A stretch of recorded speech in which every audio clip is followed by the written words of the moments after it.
मंदिर बनते हैं, नए नए मंदिर का निर्माण भी होता है। जगह पर लड़ने का निर्णय किया है। झारखंड में भी 3 जगह पर लड़ने का हमारा निर्णय हुआ है। हजारीबाग है, दुमका है। आपको एक धर्म के साथ जोड़ना चाहते हैं और वो बताना चाहते हैं कि इस धर्म को और इस सोच को मानने वाले ही देशभक्त है, बाकी सब देशभक्त नहीं है। हमारा कहना है कि मंदिर का निर्माण नहीं है, राजनीति है।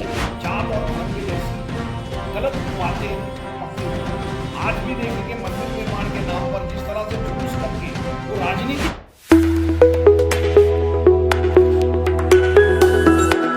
झारखंड की राजनीति में हम उथल पुथल देखते आए हैं, फिर वो चाहे ईडी का लगातार समन का मामला हो या जिस प्रकार से व्यापारियों पर लगातार अपराधियों द्वारा गोली चलाई जा रही है। कई ऐसे आपराधिक मामले भी लाइमलाइट में हैं, लेकिन इन सभी चीजों को दरकिनार करते हुए हम यह नहीं भूल सकते हैं कि आने वाला 2024 जो हम इस माह में इस वर्ष में प्रवेश कर चुके हैं, लोकसभा चुनाव के साथ साथ झारखंड में विधानसभा चुनाव भी होना है। नमस्कार, जोहार, मैं गायत्री शर्मा, आप देख रहे हैं आदिवासी दुनिया न्यूज या ना है समाचार।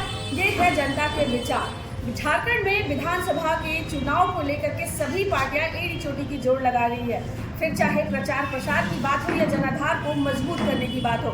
ऐसे में सीपीआई के सचिव जो दिल्ली से झारखंड के दौरे पर हैं, उनसे हम जुड़ते हैं बालभद्र कांगो जी।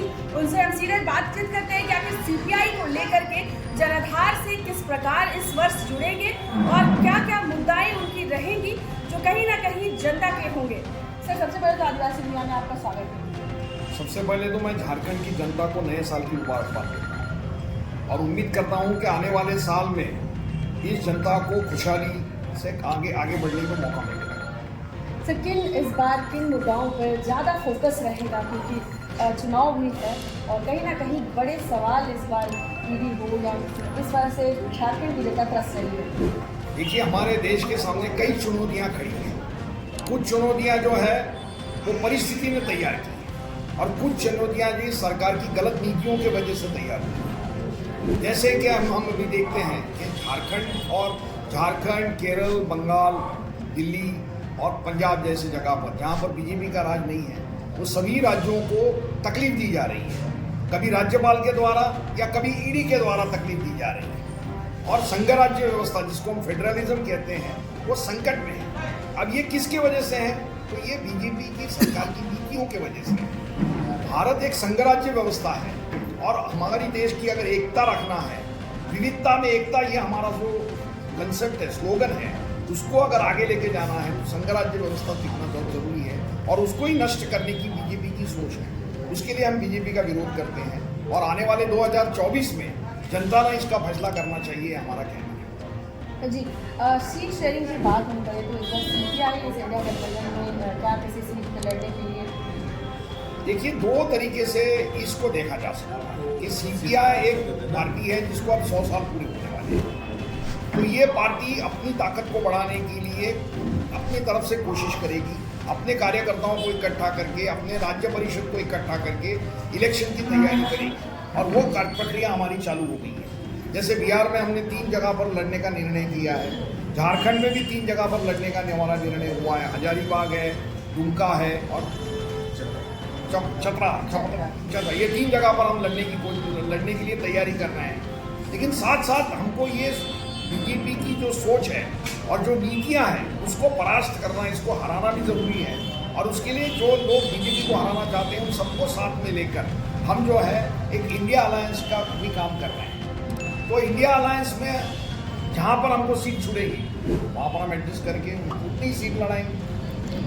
आदिवासी दुनिया के तमाम दर्शकों से हम यह जरूर कमेंट सेक्शन के माध्यम से जानना चाहेंगे कि इस बार झारखंड के विधानसभा में सीपीआई पार्टी जो लगातार मजदूर, हर उस सहायक जिसे चाहते हैं या फिर जो बोलिए कि तानाशाह से ग्रस्त है या मजदूर या फिर वह वर्ग जो पीड़ित है, ग्रसित है, अपने हक और अधिकार के लिए आवाज़ उठाते हैं, या सीपीआई पार्टी हमेशा उसके पीछे खड़ी होकर के उनकी आवाज़ को बुलंद किए। कई ऐसी खबरें हम आपको अपने चैनल के माध्यम से दिखा चुके हैं। कमेंट सेक्शन में ज़रूर बताइए कि आप क्या सोचते हैं, इस पार्टी को आप कहाँ देखना चाहते हैं। 3 जगह जिलों में यह पार्टी अपने जनाधार बना रही है। सर, किसी तरह की रैली की कोई बात हुई है या सभा की? मैंने 26 तारीख को आपने देखा होगा कि 26, 27, 28 नवंबर को किसानों और मजदूरों की एक बहुत बड़ी महापड़ाव की रैली 3 दिन की गई और उसके अंदर हमारे एटक के किसान सभा ने और हमारे पार्टी ने बढ़ चढ़कर हिस्सा लिया। ये सिर्फ झारखंड में नहीं हुआ तो पूरे देश में हुआ। हम लोग जो है वो ये नारा देते हैं कि जो मजदूर किसान की बात करेगा, जो मेहनत का शवाम की बात करेगा, वो देश पे राज करेगा। ये हमारी सोच है और हमारा विचार है। तो उसके लिए हम जो है सभी मेहनत के शवाम को लेकर रैलियां कर रहे हैं, उनके सवालों को जनता तक और सरकार के आगे पेश करने की कोशिश कर रहे हैं। बीजेपी से इतनी नाराजगी? देखिए, बीजेपी ये एक ऐसी सरकार है जो हमारे देश में पिछले 75 साल से जो नीतियाँ चल रही थी, जो हमारी एक दिशा चल रही थी, उसको पलटाने की कोशिश कर रही है। जैसा आपने देखा होगा कि हमारे आज़ादी के आंदोलन में हम ब्रिटिशों के खिलाफ लड़े थे, ये लोग कभी उसके खिलाफ लड़े नहीं। बल्कि उनका ये कहना था कि ब्रिटिश हमारे पे राज कर रहे हैं तो हमको अच्छा है, क्योंकि उन्होंने मुसलमान राजाओं को हराकर अपना राज लाया था। उसके लिए वो ब्रिटिशों का राज आना, ये आज़ादी खत्म होना, ऐसा नहीं समझता। लेकिन सर 5 राज्यों में वो चुनाव के परिणाम तो कुछ और कह रहे हैं। राज्यों में बीजेपी वापस आई है। मैं क्या कह रहा हूँ कि ये लगातार एक कोशिश में रहे हैं कि लोगों के दिल में जात और धर्म के जैसी गलत बातें पक्की हो जाए।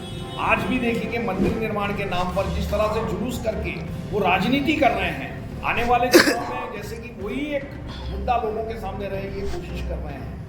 ये सब बताता है कि वो लोग इन देश की जनता को भ्रमित करके गलत रास्ते पे लेके जाने की कोशिश कर रहे हैं। ये आज से नहीं है, देश आज़ाद होने के दौर से कर रहे हैं, लेकिन बीच में 75 साल तक जनता ने इनको आने नहीं दिया। अब वो राज पर आ रहे हैं तो उसका दुरुपयोग कर रहे हैं। जी, मंदिर की अगर बात की है तो सर 500 साल पुराना 25 पीढ़ियों के बाद गुजर जाने के बाद आज जाकर के 22 जनवरी को यह दिन आने वाला है जो राम मंदिर बनने का सपना जो कई लोग देखते हैं, तो अगर बीजेपी इसे पूरी कर रही है तो इसमें राजनीति कैसे है? देखिए, सरकार का काम मंदिर बनाना नहीं है और ये मंदिर बनाने का काम सरकार ने करना, ये बीजेपी की संविधान के प्रति निष्ठा नहीं है, यही बताता है। ये पहली बार नहीं है। इस देश की हुकूमत में हमारा राष्ट्रपति जो रहता है वो प्रमुख रहता है। हमारे देश की जो संसद है वो इस देश की गरिमा है, सबसे बड़ी जगह है। लेकिन वो नया निर्माण करने के बाद भी राष्ट्रपति को नहीं बुलाया गया वहाँ उसका उद्घाटन करने के लिए। राम मंदिर के उद्घाटन के लिए भी मैं समझता हूँ राष्ट्रपति को बुलाया गया कि नहीं मुझे मालूम नहीं है। मीडिया ही, आप मीडिया के हैं, आपको ज़्यादा मालूम होगा। आप पूछिए उनको इन्विटेशन गया है, और नहीं गया तो क्यों गया, और गया तो क्यों गया, ये पूछना पड़ेगा। लेकिन बीजेपी की राजनीति जो है वो धर्म की राजनीति करके लोगों को सही सवालों से भटकाना ये है और उसका विरोध हम करें। अब झारखंड के लिए तो बहुत ज़रूरी है, क्योंकि झारखंड बना ही आदिवासियों के सवाल को हल करने के लिए। लेकिन यहाँ पर हम देख रहे हैं कि आदिवासियों की ज़मीन छीनी जा रही है। यूपीए 1 के वक्त, मतलब इंडिया अलायंस का ही एक स्वरूप था यूपीए 1।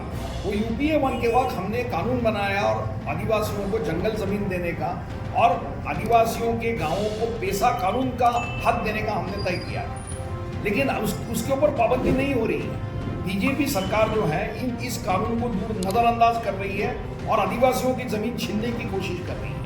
आज ही झारखंड में 50 लाख से ज़्यादा आदिवासी उनकी ज़मीन छीन गई है, उसके लिए आंदोलन कर रहे हैं। सीपीआई उनके साथ खड़ी। जी, समय देने के लिए धन्यवाद। तो यह हमारे साथ थे सीपीआई के सचिव बालभद्र कांगो जी, जिन्होंने बड़ी बेबाकी से अपनी बात कही है। फिर वो चाहे राम मंदिर पर अपनी बात कहनी हो या फिर बीजेपी की जो तानाशाही बन के या शब्द का यूज़ मैं कर रही हूँ कि बहुत ऐसे मुद्दे हैं जो आज इन्होंने उठाया है। आप हमारे चैनल के माध्यम से सुन रहे हैं। फिर से हम आपको बता दें कि झारखंड में 2024 में जो विधानसभा चुनाव होने वाले हैं, कई चीज़ों के फैसले होंगे। जहां एक ओर या बोल रहे हैं कि राम मंदिर पर राजनीतिक हो रही है, तो वहीं दूसरी ओर जब 5 राज्यों के चुनाव हुए उसके परिणाम कुछ और बताते हैं। अब देखना यह होगा कि 2024 में झारखंड की विधानसभा और लोकसभा चुनाव में जनता जो जनार्दन है वो किसे चुनती है, किसे अपना नेता फिर से बनाती है, यह देखने वाली बात होगी। फिलहाल आप देख रहे हैं आदिवासी दुनिया न्यूज़ और मैं हूँ आपके साथ गायत्री शर्मा।